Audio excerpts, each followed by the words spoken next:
বলি ও নবাবজাদি, রান্না বান্না হলো কিছু? না মা, রান্না তো এখনো হয়নি।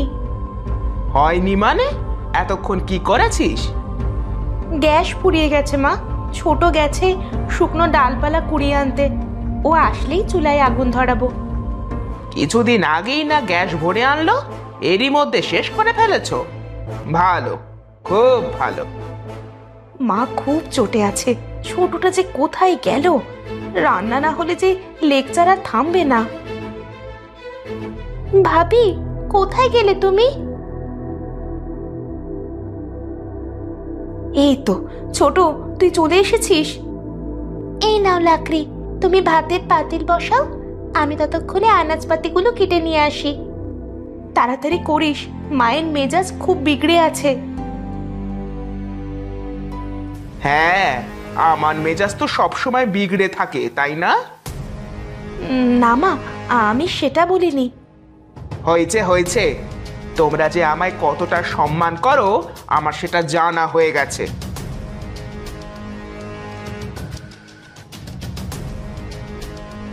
ভাবি, তুমি চুলায় আগুন দাও কি, বুড়ি যা ইচ্ছে বলুক।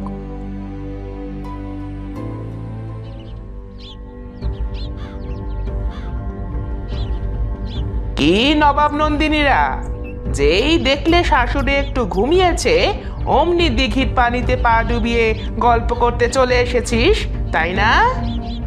মা, আপনি যখন ইচ্ছে আমাদের এভাবে অসম্মান করতে পারেন না। এমন হলে এরপর থেকে আমরাও আপনাকে ছেড়ে কথা বলবো না। কি? যত বড় মুখ নয় তত বড় কথা। বড় আর ছোট বলে কিছু নেই। আপনি অন্যের সঙ্গে তুই তুকারি করে কথা বলবেন, আর সে কি আপনার সঙ্গে ভালো ব্যবহার করবে? আগে নিজের আচরণ ঠিক করেন। ছোট, চুপ কর। গুরুজনের সঙ্গে এ কেমন ব্যবহার করছিস? কে গুরুজন? উনি? হাসি পেল খুব। শোনো ভাবি, আমি মানুষের বয়সকে নয়, সম্মান করি তার আচরণকে। এই মহিলা সম্মান পাওয়ার কোনো যোগ্যতাই রাখেন না। সবই তোর জন্য হয়েছে বড় বউ। আমার বিরুদ্ধে ইনিয়ে বিনিয়ে বলে তুই তোর যাকে খেপিয়ে দিয়েছিস।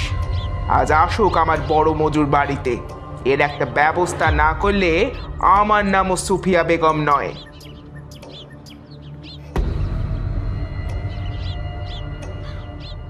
দেখলে ভাবি, কিছু না করেও কেমন অপরাধী হলে। যাই বলিস ছোট, তোর ওনার সঙ্গে এরকম করা ঠিক হয়নি। উনি আমাদের শাশুড়ি, আর বিয়ের পরে মেয়েদের শাশুড়ি তাদের মা হয়। মানে তুমি তারপরেও শাশুড়ির দোষ দিবে না? হায় রে, তোমার সঙ্গে আমার বনবে না, আমি গেলাম।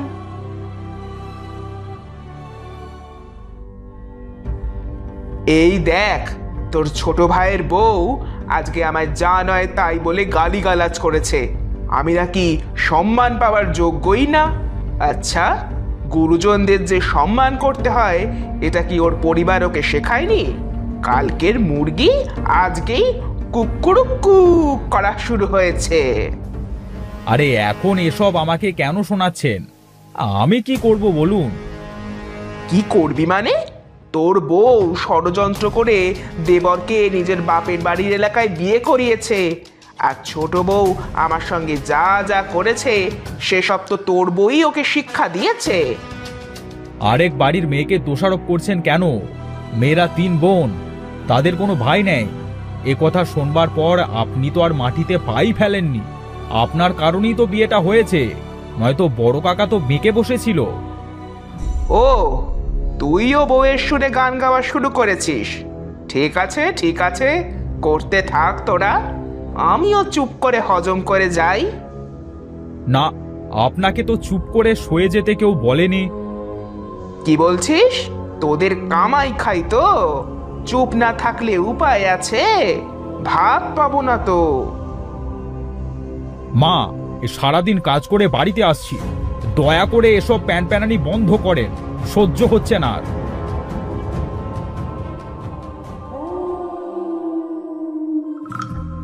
শুয়ে পড়লেন যে, খাবেন না? না, খিদে নেই, তুমি খেয়ে নাও। আপনাকে ছাড়া খেয়েছি কখনো। মা বয়স্ক মানুষ, কেন যে তোমরা ওনার সঙ্গে লাগতে যাও? বড় ভাই না খেয়েই ঘুমিয়ে পড়েছে, এত পরিশ্রম করে এসে এইগুলো নেওয়া যায়? কেন যে এসব করো তোমরা?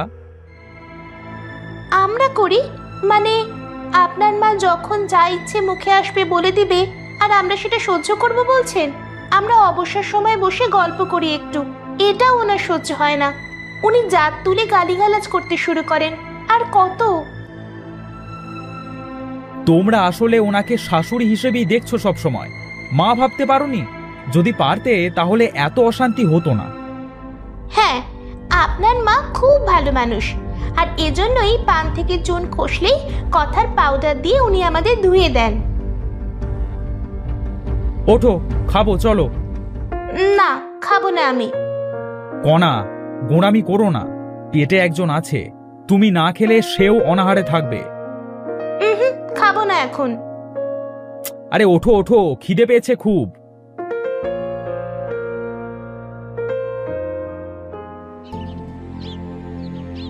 ছোট, তুই বাড়িতেই থাক, আমি রান্নার জন্য বন থেকে শুকনো ডালপালা কুড়িয়ে নিয়ে আসি। আমিও যাব ভাবি, পেট শুধু তোমার একার নয়, আমাদেরও আছে। ঠিক আছে, চল।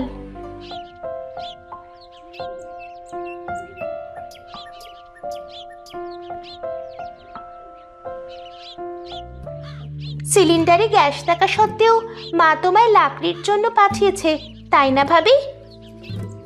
বাদে না, মা পুরনো দিনের মানুষ, তাই বলে চুলায় ভাত বসানোর পর উনি সেটা বন্ধ করে দিবেন? ছোট, ওই দেখ, ওদিকে একটা কুয়া দেখা যাচ্ছে, চল আমরা কুয়ার কাছে যাই। এ কি ভাবি, কুয়ো থেকে যে পড়ে উঠে এলো! চলে যাও তোমরা এখান থেকে, এটা অভিশপ্ত কুয়া, কেউ এর পানি পান করলে সঙ্গে সঙ্গে পাগল হয়ে যাবে। এ কি ভাবি, কুয়ার পড়ে তো সতর্কবাণী দিচ্ছে। এখানে আর থাকা ঠিক হবে না, চল।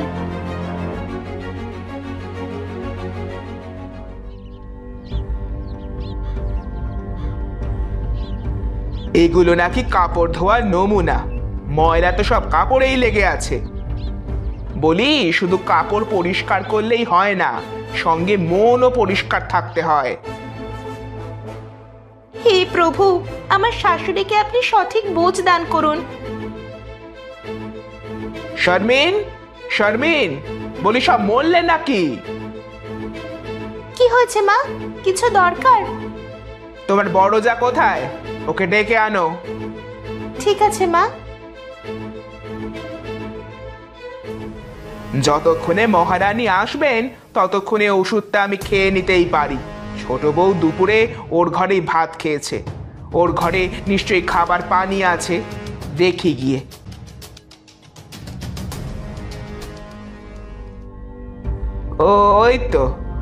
ওই তো বোতল ভর্তি পানি, যাই ওষুধটা খেয়ে নি।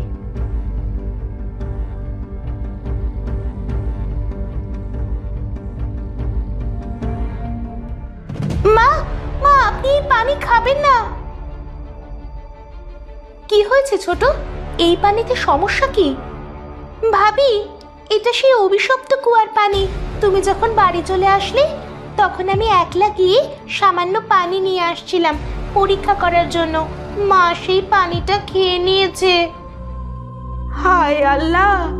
মা, মা আপনি ঠিক আছেন তো মা?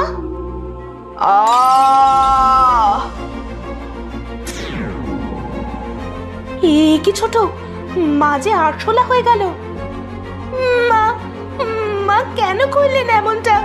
পানির প্রয়োজন ছিল, এটা আমাকেই বলতে পারতেন, কেন এই পানিটুকু খেলেন? কিন্তু এই পরী তো বলেছিল এই পানি খেলে লোকে পাগল হয়ে যায়, তাহলে মা আরশোলা হলো কেমন করে?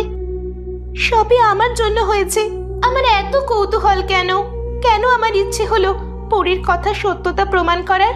আজ আমার জন্যই মায়ের এই অবস্থা হয়েছে। কিন্তু তুই তো ইচ্ছে করে এমন করিসনি ছোট। মা, ও মা, কোথায় তুমি? রাসেল ভাই চলে এসেছে। মনে রাখিস, যা ঘটেছে সেটা এক্ষুনি ওনাদের জানতে দেওয়া যাবে না, ওনারা ভেঙে পড়তে পারেন। এই তো তোমরা এখানে। মা কোথায়? মা তো দুপুরে মেজো খালার বাড়ি গেছে। গতকালের ঝগড়ার জন্য নিশ্চয়ই। ভাবি, আপনি তো বুদ্ধিমতী খুব, কণাকে একটু বোঝাতে পারেন না? ও খালি গোঁড়ামি করে। মা যখন ঝগড়া করে তখন চুপ থাকলেই তো হয়। ছোট ভাই, ও ছোট থেকেই এমন প্রতিবাদী স্বভাবের। সমস্যা আমাদেরই, আমরা ওর প্রতিবাদী স্বরকে চিনতে পারিনি। এবার কিন্তু আমরা দু ভাইয়ের কেউ যাব না মাকে আনতে। আপনারা দু যা মিলে মায়ের মান ভাঙিয়ে নিয়ে আসবেন। ঠিক আছে, সময় হোক।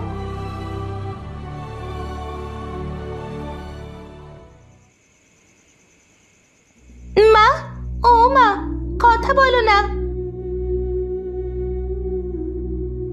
ছোট, এত রাত হয়েছে, এখনো তুই বসে আছিস? ভাবি, মাকে বলো না কথা বলতে। মায়ের কথা না শুনলে যে আমার ভালো লাগে না। মা কথা বলতে পারলে নিশ্চয়ই চুপ করে থাকতো না। আর তুই গর্ভবতী, এই অবস্থায় রাত জাগা ঠিক না। আমি এখন কি করব ভাবি? ভেতরটা যে জ্বলে পুড়ে খাক হয়ে যাচ্ছে। তুই তো আর মাকে খাওয়াবি বলে আনিসনি, এনেছিলিস ইঁদুরের ওপর প্রয়োগ করবি বলে। একটা অপরাধবোধ আমায় কুঁড়ে কুঁড়ে খাচ্ছে ভাবি। এমন চলতে থাকলে মৃত্যুর আগেই আমি বারবার মরব। মাকে কোথায় রাখি বলতো? বাইরে রাখলে তো তোর পালিত বিড়াল পুচি মাকে খেয়ে ফেলবে। ওই তো বয়াম দেখা যাচ্ছে, চলো মাকে বয়ামে রেখে বয়ামের গায়ে ছোট ছোট ছিদ্র করে দিই, এতে মা ভালোভাবে নিঃশ্বাস নিতে পারবে। বয়ামে কিছু খাবারও দিতে হবে ছোট, এতক্ষণে মায়ের নিশ্চয়ই খিদে পেয়েছে। হে প্রভু, যে বড় বউকে একদিন খাবারের কষ্ট দিতাম, আজ সেই বউ আমার খাবারের কথা ভাবছে।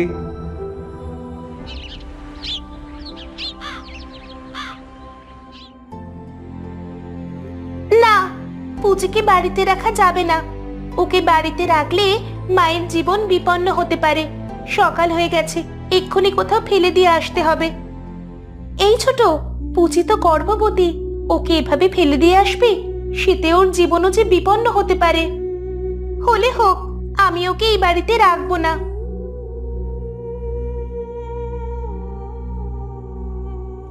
মুখ পুরি ঝগড়ুটে বলে যে বউকে একদিন বাবা মা তুলেও গালি দিতে ছাড়িনি, আজ সেই ছোট বউ আমার জন্য নিজের সন্তান তুল্য বিড়ালকে ফেলে দিয়ে আসতে যাচ্ছে।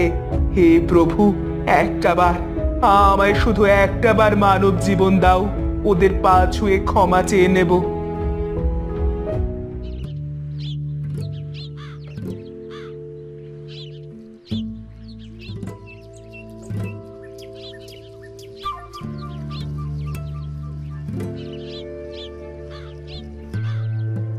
আমায় ক্ষমা করিস পুচি, আমায় তুই ক্ষমা করিস। নিজে গর্ভবতী হয়েও আরেক গর্ভবতী অবলা প্রাণীকে আমি বনে রেখে যাচ্ছি। এজন্য হে প্রভু, তুমিও আমায় ক্ষমা করো।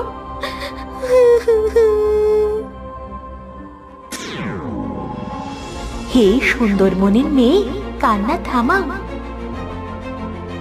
পরিবন্ধু, তুমি এখানে? তোমার অন্তরের সৌন্দর্যে আমি মুগ্ধ মেয়ে।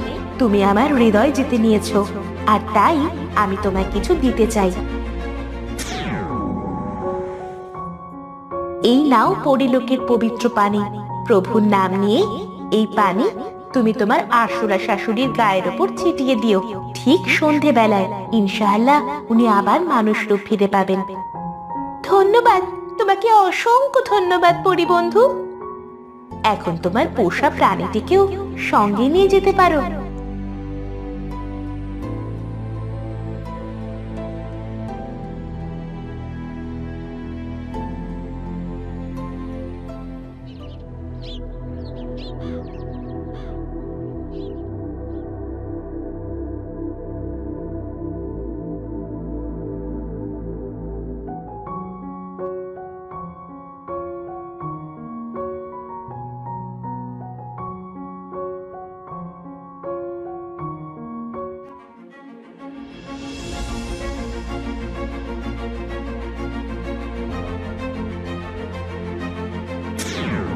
ছোট, পরীর পানি তো সত্যি কার্যকরী ছিল।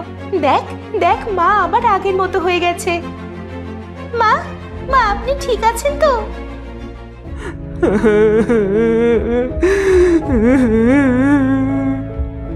মা, মা আপনি কাঁদছেন কেন?